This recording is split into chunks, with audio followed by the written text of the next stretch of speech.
Donald Trump may ginawa mga kapatid no, nag-deploy ng dalawang barko na ikinagalit ng China no. Nag-deploy si Donald Trump o si President Trump ng dalawang barko sa Taiwan at iyan ay kinagalit ng China mga tol at nagpakita rin ng kanilang puwersa. Naku po, kapag ka nagkabanggaan tong dalawang bansang to, talagang malaking gera to mga kapatid no. Ayon dito sa balita mula rito sa international news na WION, basahin na lamang natin mga tol yan no. 2 U.S. Navy ships sailed through the sensitive Taiwan Strait this week in the first such mission since President Donald Trump took office last month, drawing an angry reaction from China. No, kinagalit ng China mga kapatid. Ayan nga, China deploys naval air forces near Taiwan after U.S. Strait transit. So nag-deploy din sila mga kapatid. No? Ito, panoorin natin tong balitang to mga kapatid mula rito sa WION. Yan ha. At mamaya talakayin din natin to. Matapos umalis. Dugtungan natin tong balitang to mula rito sa Net25 mga kapatid na may kinalaman din dito sa balitang to. Alright, so wag na natin patagalin pa. Panoorin na natin to mga tol. To U.S. activity in the Taiwan Strait, Beijing deployed its naval and air force around Taiwan for combat readiness patrols and training missions.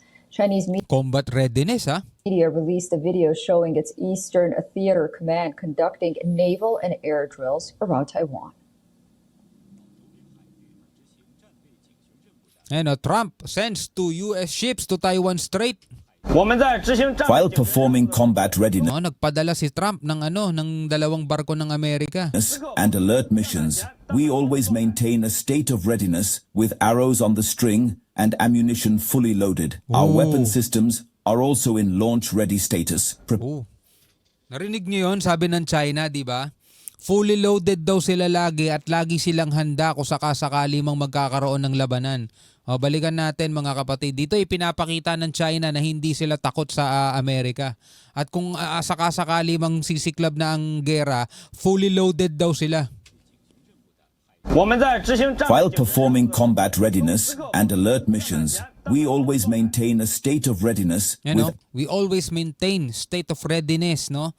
Lagi daw silang handa. arrows on the string and ammunition fully loaded. Our weapon systems are also in launch-ready status. Naka-ready rin daw sa pag-launch yung kanilang mga missile system, yung weapon system nila. Ammunition fully loaded. Our weapon systems are also in launch-ready status, prepared to fire at any moment. Prepared to fire at any moment, sabing ganon. Anytime mga kapatid, kung sakasakaling sisiklab mga kapatid ang gera dyan, handa na silang mag-launch any moment kasi naka-ready lang daw yan lagi. China issues angry response to U.S. move. Chinese Foreign Ministry opposed the U.S. presence around Taiwan, claiming the U.S. can't threaten its sovereignty in name of navigation freedom. The Eastern Theater Sabi rito mga katolo, US can't threaten our sovereignty. No? Sabi ng China mga kapatid, hindi daw kayang takutin ng Amerika mga kapatid o kaya ay yun nga threaten our sovereignty. Navigation freedom. The Eastern Theater Command of the Chinese People's Liberation Army has already responded, and I would like to emphasize that Taiwan is an inalienable part of China's territory. Kasi nga kiniklaim nila itong Taiwan as part ng kanilang bansa, no? Sabing ganon mga kapatid, hindi daw ito hiwalay. Kanila daw yan. And that the question of Taiwan is not a matter of freedom of navigation, but a matter of China's sovereignty and territorial integrity. China firmly opposes any country provoking and threatening China's sovereignty and security in the name of freedom of navigation. Yan, ito yung barko ng Amerika na pinadala ni Trump. The military drills were held after 2 U.S. Navy ships sailed through the sensitive Taiwan Strait this week. Taiwan's defense ministry said its forces had also kept watch, but noted the situation was as normal. This marks the first U.S. mission after President Donald Trump took office last month. The U.S. Navy... Bukod dun sa kanilang trade war mga kapatid, bukod dun sa umiinit na trade war nila, ay nagkakaroon din sila ng initan sa mga nangyayari. Kung naaalala ninyo, nitong nakaraan lang, nagpulong ang Prime Minister ng Japan no, at saka ang President Trump, mga tol, at pinuna nila, binatikos nila yung illegal at agresibong aksyon ng China sa West Philippine Sea, no, na inalmahan naman yan, mga tol, ng China. Umalma sila, no, dito sa pagbabatikos ng Japan at saka ng Amerika. Ngayon, eto si Trump nagpadala ng 2 barko dito sa Taiwan Strait. At ikinagalit naman yan ng China. At sabi nga kanina nung sundalo nila, mga tol, pwede daw silang mag-launch ng kanilang missile at any moment.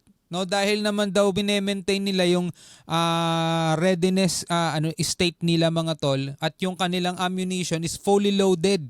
Ibig sabihin, mga kapatid, at any moment kung sakasakaling biglaan silang magkakaharap, pwede talagang sumiklab itong labanan na to, mga tol.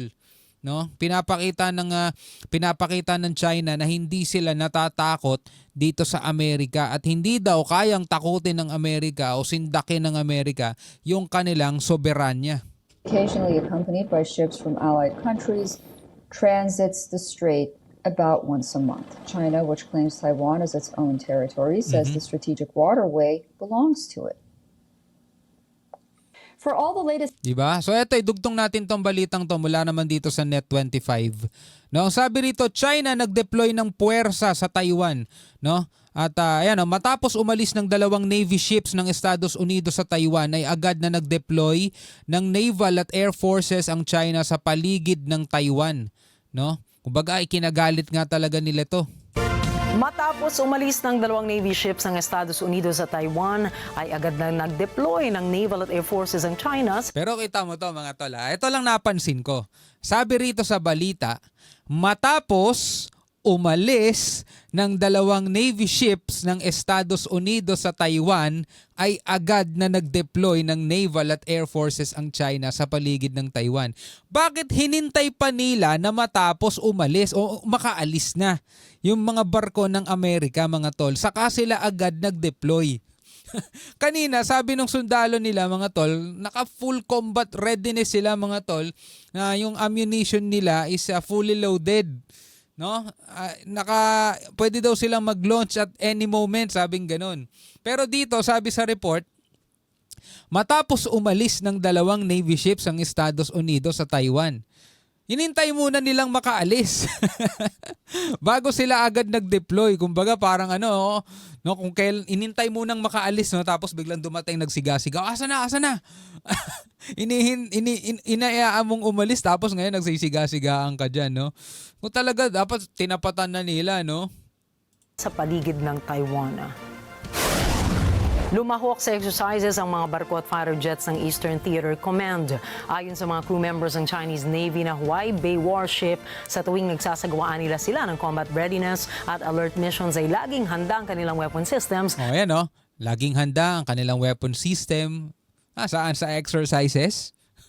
Hinintay muna nilang makaalis yung 2 barko ng Amerika, no, bago sila nagpadala ng ganyan. Na magpaputok sa anumang sandali. While